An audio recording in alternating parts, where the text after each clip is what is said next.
Ay, naku. Nagpapasalamat talaga ako na nakilala kita. Alam mo ba, ikaw ang nagbigay sa akin ng bagong pananaw. Tungkol dito sa Bicol.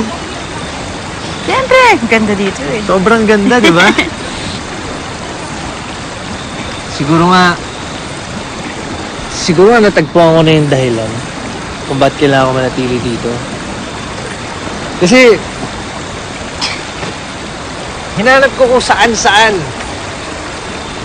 Yung pangarap ko, hindi ko alam. Kailangan ko palang bumalik sa pinanggalingan ko.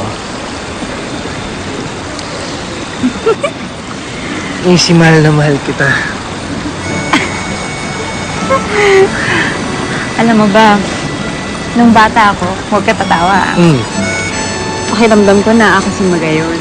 Talaga? Kaya simula noon, lagi ko pinipinta ang Bulkang Mayon. Okay.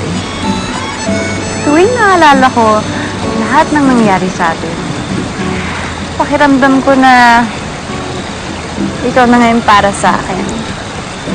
Ikaw ang aking ulap, ang lalaki nagpaibig kay Magayon. Easy.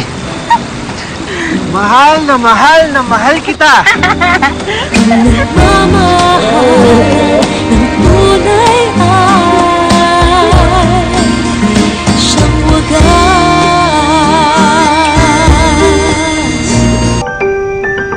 Okay. Ito na ba? Kailangan natin ng series. Ito, pilihan na lang natin ito ng magandang... Ay! Nay! Siya nga pala, si Macy po.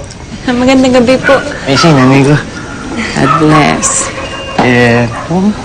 Magluluto ho kami ng hapunan natin. Gagawa ho kami ni Macy ng laing eh. Ikaw magluluto? Aba, himala. Ako, Messi, anong ginawa mo sa anak ko, ha? Napakatagal ng panahon. Hindi naman yan naluluto dito, eh. O, sige, maiwan ko muna kayo dyan, Sige ha? po, Nay. Maglalaba pa ako.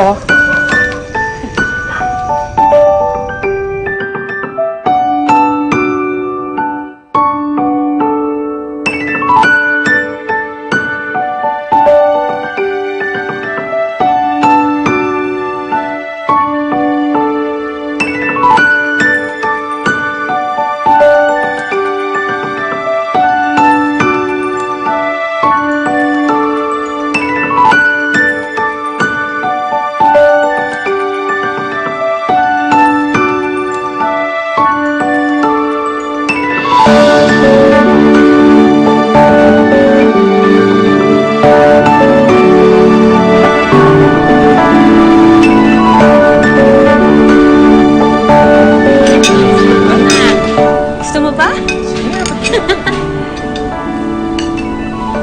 Yun. Bilang ha? Daddy!